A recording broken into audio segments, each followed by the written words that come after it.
Hello dear student, स्वागत है आप सभी का आपके अपने यूट्यूब चैनल पर। देखिए, आरआरसी की तरफ से एक अप्रेंटिसशिप रिक्वायरमेंट निकाली गई है। जो छात्र आईटीआई पास हैं, जिन्होंने आईटीआई पास कर ली है, तो उनके लिए ये अप्रेंटिसशिप रहने वाली है।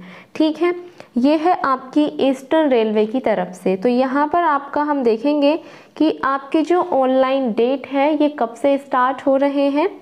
तो ये जो फॉर्म है इसके ये स्टार्ट है आपके 24/9/2024 से, यानी कि 24 सितंबर 2024 से आपके फॉर्म ऑनलाइन होने स्टार्ट हो चुके हैं और 23 नवंबर तक इसकी लास्ट डेट रहेगी, यानी कि 23 नवंबर तक आप अपना फॉर्म फिल करा सकते हैं।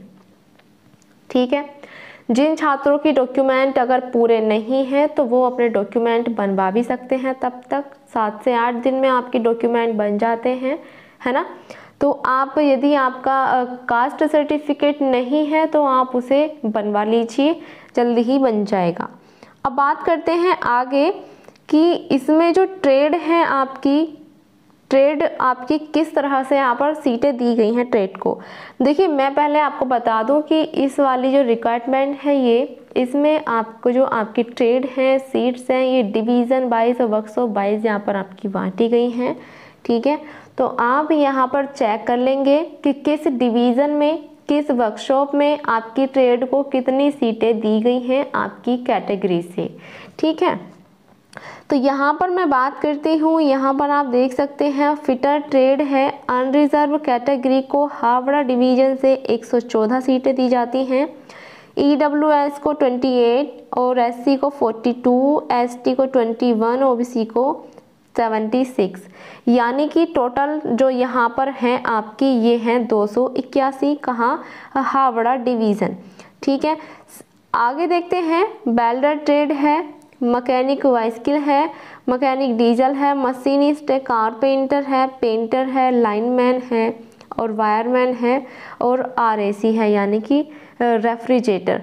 तो यहाँ पर टोटल सीटों की बात करते हैं। आरएसी की 17 है टोटल सीटें, वायरमैन की टोटल सीटें 9 हैं, लाइनमैन की भी 9 हैं, पेंटर की भी 9 हैं, कारपेंटर की भी 9 है, मशीनिस्ट की भी 9 है, मैकेनिकल डीजल की 17 यहाँ पर सीट दी जाती हैं और एमबी के लिए भी यहाँ पर 9 सीटें हैं, वेल्डर के लिए 61 हैं और फिटर के लिए 281 हैं। ठीक है, तो ये हो जाती है आपकी हावड़ा डिवीज़न की सीटें। सेम नीचे ही ऐसे ही आपको यहाँ पर लिल्लुआहा वर्कशॉप से दी जाती हैं। कितनी सीटें आपकी हैं ये आप चेक कर लेंगे जब आप फॉर्म ऑनलाइन कराने जाएंगे। ठीक है, और यहाँ पर आप देख सकते हैं कि वर्कशॉप और डिवीज़न वाइज आपके यहाँ पर ट्रेड और सीट आपको बांटी गई है। ठीक है, तो ये आप चेक कर लें एक बार फॉर्म फिल कराने से पहले, क्योंकि आपको पता होना चाहिए कि आप जिस डिवीज़न से जिस वर्कशॉप से फॉर्म ऑनलाइन करवा रहे हैं वहाँ आपको कितनी सीटें मिल रही हैं। ठीक है, तो ये बात आ जाती है यहाँ पर रिजर्वेशन की। इसमें कैटेगरी वाइज आपको थोड़ा रिलैक्सेशन मिल जाता है ना। हम बात करते हैं आगे की एलिजिबिलिटी इसमें क्या मांगी जाती है आपकी, जो आपका एजुकेशनल एलिजिबिलिटी है और एज की। तो देखिए, एज की यदि हम बात करते हैं तो यहाँ कम से कम आपका अप्रेंटिसशिप में 15 ईयर मांगा जाता है, यानी कि जो कैंडिडेट इसमें अप्लाई करेंगे वो कम से कम 15 साल के होने चाहिए। ठीक है, और अधिकतम है यहाँ 24। अधिकतम क्या है आपकी 24 है, जो आपकी यानी कि जो इसमें कैंडिडेट ऑनलाइन करेंगे उनके अधिकतम में 24 साल होनी चाहिए। इसमें आपको रिलैक्सेशन मिल जाता है कैटेगरी वाइज। ठीक, जो आपके SC ST वाले हैं इनको मिल जाता है 5 ईयर का, ओबीसी वालों के लिए 3 साल का मिल जाता है और कोई PWVD का कैंडिडेट है तो इनको 10 ईयर का रिलैक्सेशन यहाँ पर मिल जाता है अप्रेंटिसशिप करने के लिए। ठीक है डियर, ये हो जाता है आपके लिए। और एक्स सर्विस मैन के लिए भी यहाँ पर 10 साल की छूट एज में दी जाती है। ठीक, अब बात करते हैं एजुकेशनल क्वालिफिकेशन की।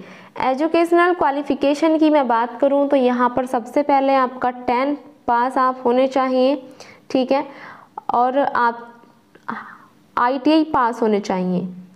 10th पास और ITI पास। यहाँ पर आप 10+2 आपका यहाँ पर मांगा गया है वैसे, लेकिन 10th पास तो आप होने ही चाहिए, जिसमें कि आपके 50% मार्क्स होने अनिवार्य हैं। ठीक है। ITI का सर्टिफिकेट आपका है तो वो NCVT और SCVT दोनों अवेलेबल हैं। ठीक है। किसी किसी अप्रेंटिसशिप वैकेंसी में क्या होता है, आपका सिर्फ NCVT ही मांग लिया जाता है, लेकिन यहाँ पर दोनों ही अवेलेबल आपके रहेंगे। आप दोनों ही SCVT से हैं या NCVT से हैं, आप यहाँ पर अप्लाई कर सकते हैं।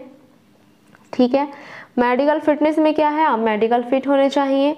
देखिए, बात करें मोड ऑफ सिलेक्शन की तो ये होता है डियर आपका मेरिट लिस्ट के आधार पर, यानी कि जो आपके 10th के मार्क्स हैं, 10th के मार्क्स हैं प्लस ITI के मार्क्स हैं, इनकी जो परसेंटेज है उसका एवरेज निकाला जाता है और एक एवरेज परसेंटेज पे यहाँ पर सिलेक्शन आपके होते हैं।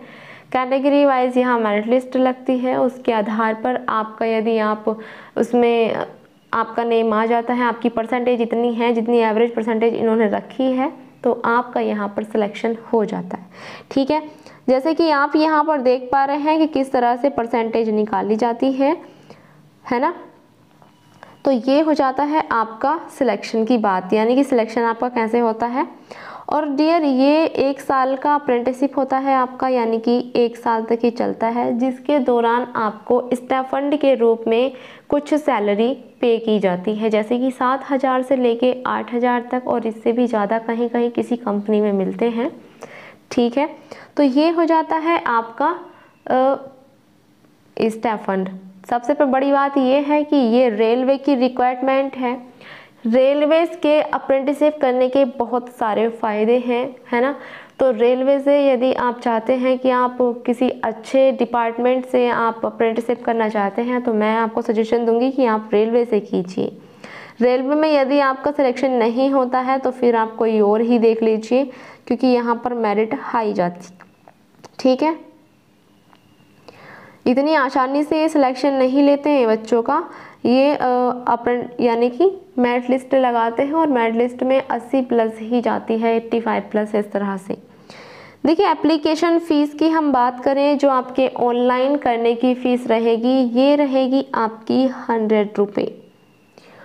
और जो वुमेन कैंडिडेट हैं इनके लिए कोई भी फ़ीस नहीं है, सिर्फ आपको ऑनलाइन कराने के ही पैसे देने हैं, जो कैफ़े वाला लेता है 50 रुपये से 70 रुपये, या फिर कहीं कहीं 100 रुपये भी होते हैं, है ना।